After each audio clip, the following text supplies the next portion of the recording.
ఈ రోజున మీరే చూశారు సర్పవరం గ్రామంలో మేము ఈ గడప గడపకు ప్రచారం నిర్వహిస్తా ఉన్నాం. ఎన్నికల ప్రచారాన్ని మళ్ళీ జగనన్న ప్రభుత్వాన్ని తీసుకురావాలి. ఈ రాష్ట్రంలో పేద ప్రజలకి ప్రతి అర్హత కలిగిన లబ్ధిదారుడికి కులాలకి మతాలకి అతీతంగా ఎస్సీ ఎస్టీ బీసీ మైనార్టీలకి అండగా ఉన్న నాయకుడిగా ఇవాళ జగన్మోహన్ రెడ్డి గారి అవసరం ఈ రాష్ట్రానికి ఉంది అని చెబుతూ ముందుకెళ్తున్నప్పుడు ఎదురొచ్చి స్వాగతం చెప్తా ఉన్నారు.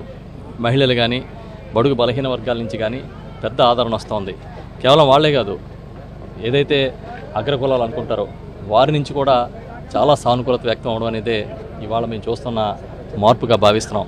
గత 5 ఏళ్ల కాలంగా జగన్మోహన్ రెడ్డి గారు ఒక నిర్ణయం తీసుకుని తను నమ్మి ఆచరించారు. కులం చూడడం, మతం చూడడం, ప్రాంతం చూడడం, మీరు ఏ పార్టీ కండవ వేసుకున్నారో చూడడం, మీకు అర్హత ఉంటే పథకాలు ఇస్తామని నమ్మి ఆచరించి నిరూపించిన నాయకుడిగా ఉండడం వల్లే ఇవాళ ఇంత పెద్ద ఎత్తున మద్దతు ఆయనకి లభిస్తోంది.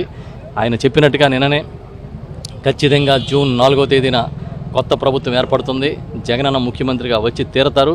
వచ్చిన తర్వాత ఇదే సంక్షేమం కొనసాగడంతో పాటు ఇంకా ఎన్నో మేలు చేసే కార్యక్రమాలు ఈ రాష్ట్రంలో జరుగుతాయని మేము అందరం నమ్ముతున్నాం.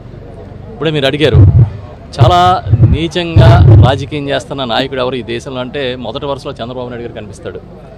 రాజకీయం కోసం, ఓట్ల కోసం దిగజారడానికి ఇంకా ఆయనకి మెట్లు కూడా కనపట్లే. మా జగనన్న, మా ముఖ్యమంత్రి గారు ఏం చెప్తున్నారు? నేను వస్తే మంచి వైద్యం ఇస్తాను అని చెప్తున్నారు.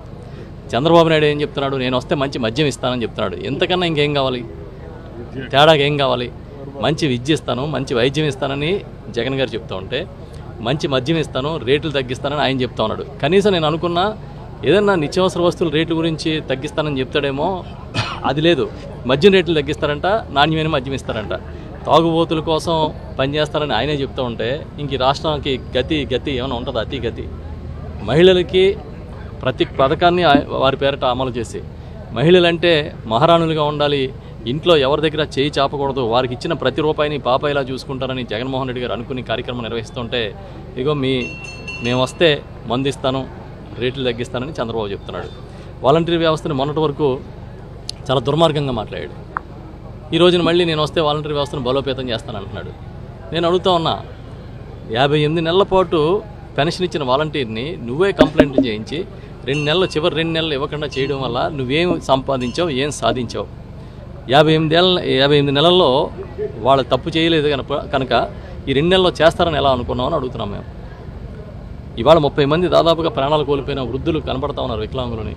ఈ పాపం ఎవరిది? జగన్మోహన్ రెడ్డి గారి మీద కోపంతో ఆయన మీద కక్ష సాధిస్తాననుకుంటూ పేదల మీద కక్ష సాధిస్తూ ఉన్నాడు. జగన్ గారు పేదల పక్షాన్ని నిలబడ్డారు కాబట్టి ఇవాళ నువ్వు పేదల మీద కూడా రాళ్ళు వేస్తూ ఉన్నావు. ఇది చాలా దుర్మార్గమైన చర్య అని చెప్తున్నా.